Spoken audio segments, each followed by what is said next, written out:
Hello everyone, आज की इस वीडियो में हम डिस्कस करेंगे HPGBT DLED एंट्रांस 2022 के पॉइंट ऑफ व्यू से कुछ इंपॉर्टेंट क्वेश्चंस जो मेनली हिंदी लैंग्वेज के क्वेश्चंस होंगे, हिंदी ग्रामर के क्वेश्चंस होंगे। ये क्वेश्चंस काफ़ी इंपॉर्टेंट रहने वाले हैं आपके लिए, तो वीडियो पे एंड तक बने रहिए। अगर आप चैनल पे पहली बार विजिट कर रहे हो तो चैनल को सब्सक्राइब जरूर कर दें। तो फ्रेंड्स, जैसा कि आपको पता है कि आपका एग्ज़ाम 19 जून को कंडक्ट किया जा रहा है HP पोस्ट धर्मशाला द्वारा। जो आपके एडमिट कार्ड हैं वो आपके 15 जून को जारी किए जाएंगे। 15 जून को आपके एडमिट कार्ड जारी कर दिए जाएंगे। तो फ्रेंड्स, अगर आप HPGBT DLED एंट्रांस 2022 की तैयारी कर रहे हो तो इसके लिए मैंने एक अलग से प्लेलिस्ट बनाई है, जिसका लिंक मैंने डिस्क्रिप्शन बॉक्स में दे दिया है। आप वहां पर जाकर वीडियोस देख सकते हो और अपनी तैयारी जारी रख सकते हो। तो फ्रेंड्स, जैसा कि आपको पता है कि आपको हिंदी लैंग्वेज के एग्ज़ाम में 25 क्वेश्चन पूछे जाएंगे। कितने? 25 क्वेश्चन पूछे जाएंगे। 25 मार्क्स के ही होंगे। एक क्वेश्चन 1 मार्क्स का होगा। तो उसके पॉइंट ऑफ व्यू से ये क्वेश्चन काफ़ी इंपॉर्टेंट रहने वाले हैं। तो वीडियो को शुरू करते हैं। तो पहला प्रश्न है, इसमें बोला गया कि क वर्ण उच्चारण की दृष्टि से क्या है। तो क वर्ण उच्चारण की दृष्टि से क्या है, ये है आपका कंठ्य है। ऑप्शन नंबर 20 क्वेश्चन का करेक्ट आंसर है। जो क का उच्चारण स्थान है वो आपका गले से होता है, कंठ से होता है। तो ऑप्शन नंबर 20 क्वेश्चन का करेक्ट आंसर है। अगले प्रश्न पे चलते हैं। इसमें बोला गया कि हिंदी वर्णमाला में व्यंजनों की संख्या है। तो हिंदी वर्णमाला में आपकी व्यंजनों की संख्या कितनी है? ये आपकी 33 है। ऑप्शन नंबर डी इस क्वेश्चन का करेक्ट आंसर है। ऑप्शन नंबर डी इस क्वेश्चन का करेक्ट आंसर है। हिंदी वर्णमाला में व्यंजनों की संख्या 33 है। तो फ्रेंड्स, ये मैं जितने भी क्वेश्चंस आपको करवा रहा हूँ इनके आपने शॉर्ट नोट्स जरूर बना लेना, क्योंकि आपको रिवीजन के टाइम ये काफ़ी हेल्पफुल साबित होंगे। नेक्स्ट क्वेश्चन है, इसमें बोला गया है इसमें बोला गया है कि रात दिन में कौन सा समास है। तो रात दिन में कौन सा समास होगा? ये है आपका द्वंद्व समास है। ऑप्शन नंबर ए इस क्वेश्चन का करेक्ट आंसर है। रात दिन में आपका द्वंद्व समास है। तो द्वंद्व समास कौन से होते हैं? इस समास में जो होता है वो दोनों ही पद प्रधान होते हैं तथा दोनों पदों को जोड़ने वाले समुच्चय बोधक अव्यय का लोप हो जाता है। तो जब ये जब दोनों पदों को जोड़ने वाले समुच्चय बोधक अव्यय अव्यय जो होता है, ये रात और दिन में ये है, इसका जब लोप हो जाता है तो क्या बन जाएगा? ये रात दिन है तो रात और दिन बन जाएगा। ऑप्शन नंबर ए इस क्वेश्चन का करेक्ट आंसर है। कौन सा समास है इसमें आपका द्वंद्व समास है। द्वंद्व समास में दोनों ही पद प्रधान होते हैं तथा दोनों पदों को जोड़ने वाले समुच्चय बोधक अव्यय का लोप हो जाता है। समुच्चय बोधक अव्यय कौन सा है? ये आपका रात और दिन के बीच में जो ये साइन है इसका लोप हो जाता है। तो तब क्या बन जाएगा? रात और दिन। तो इसमें रात दिन में आपका द्वंद्व समास है। अगला प्रश्न है, इसमें बोला गया कि नीचे दिए गए विकल्पों में से तत्सम शब्द का चयन कीजिए। तो क्या करना, हमने तत्सम शब्द का चयन करना है। तो हम हमारे पास ऑप्शन दिए हैं छेद, डंडा, विवाद और सींग। तो इन चारों में से हमने तत्सम शब्द का चयन करना है। तो क्वेश्चन नंबर 29 का जो करेक्ट आंसर है वो है आपका ऑप्शन नंबर सी, विवाद जो है वो आपका तत्सम शब्द है। तो फ्रेंड्स, आपको पता होना चाहिए कि तत्सम शब्द कौन से होते हैं। तो तत्सम शब्द होते हैं, तत्सम का शब्द का अर्थ होता है उसके समान।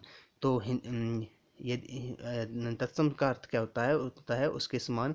हिंदी के बहुत सारे शब्द संस्कृत से उसी रूप से ग्रहण कर लिए गए हैं जिस रूप में उनका प्रयोग संस्कृत में होता है। यानी कि जो शब्द संस्कृत से हिंदी में आए हैं और उनका प्रयोग जैसे संस्कृत में होता था वैसे ही हिंदी में होता है। तो तत्सम शब्द कौन से होते हैं? हिंदी के बहुत सारे शब्द संस्कृत से उसी रूप से ग्रहण कर लिए गए हैं जिस रूप में उनका उपयोग संस्कृत में होता है, इसलिए इन्हें तत्सम शब्द कहते हैं। तो विवाद जो है वो आपका तत्सम शब्द है।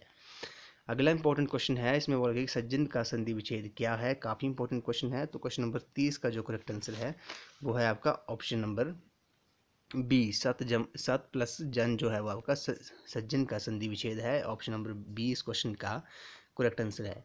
अगला प्रश्न है, इसमें बोला गया कि प्रश्न संख्या 31 और 32 नीचे दिए गए वाक्यों में एक खंड में त्रुटि है उसे छांटिए। तो हमारे पास वाक्य दिया है, इसमें हमने त्रुटि छांटनी है, गलती छांटनी है। तो पहले दिया ऑप्शन ने दिया राम ने अपनी गलती हमें वाक्य दिया है राम ने अपनी गलती के लिए क्षमा की भीख मांगी।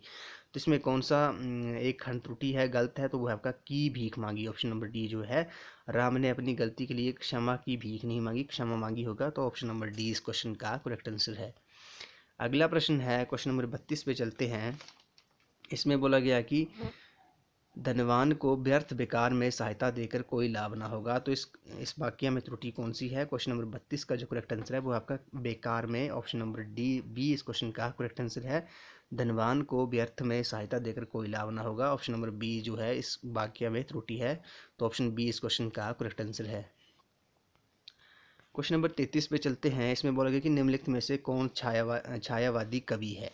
तो छायावादी कवि कौन सा है इनमें से? तो ऑप्शन नंबर 33 का जो करेक्ट आंसर है वो आपका option number C Sumitranandan Pant जो हैं वो आपके एक छायावादी कवि हैं। तो ऑप्शन सी इस क्वेश्चन का करेक्ट आंसर है। अगला प्रश्न है, इसमें बोला गया कि खूब लड़ी मर्दानी वे तो झांसी वाली रानी थी में मर्दानी शब्द का अर्थ है।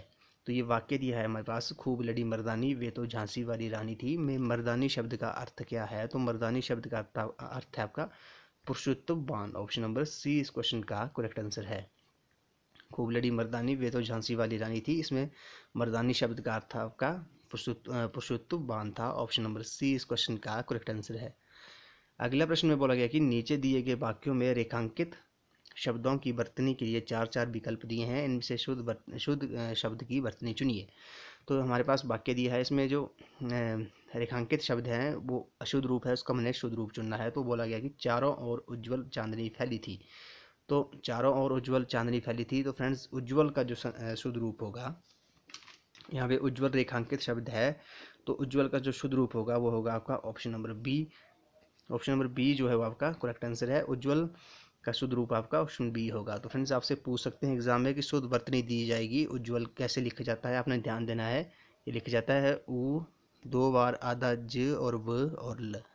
ये उज्ज्वल का शुद्ध रूप है, आपने ध्यान से देखना है। इसके शॉर्ट नोट्स ढूंढना लो, रिवीजन के टाइप का काफ़ी हेल्पफुल साबित होंगे। उसी तरह अगला प्रश्न है, इसमें बोला गया कि हम जनतांत्रिक पद्धति में विश्वास रखते हैं। तो ये जनतांत्रिक या शुद्ध रूप है, हमने शुद्ध रूप का चयन करना है। तो ऑप्शन नंबर बी जो है वो जनतांत्रिक का शुद्ध रूप है। हम जनतांत्रिक पद्धति में विश्वास करते हैं। अगला प्रश्न है, कौन सा वाक्य शुद्ध है? तो शुद्ध वाक्य का हमने चयन करना है।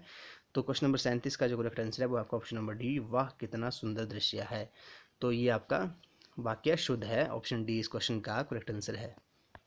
क्वेश्चन नंबर 38 पे चलते हैं। क्वेश्चन नंबर 38 पे चलते हैं। इसमें बोला गया कि काला घोड़ा में कौन सा विशेषण है? तो काले घोड़े में कौन सा विशेषण है? काफ़ी इंपॉर्टेंट क्वेश्चन है। तो ये आपका गुणवाचक विशेषण है। कौन सा? गुणवाचक विशेषण जो है वो आपका काला घोड़ा में विशेषण है। तो गुणवाचक विशेषण कौन से होते हैं फ्रेंड्स? ये आपको काफ़ी इंपॉर्टेंट पता होना चाहिए।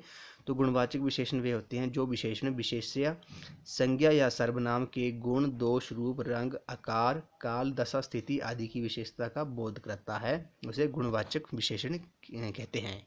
तो काले घोड़े में आपका गुणवाचक विशेषण है। आपको एक बार फिर बता देते हैं कि गुणवाचक विशेषण कौन से होते हैं।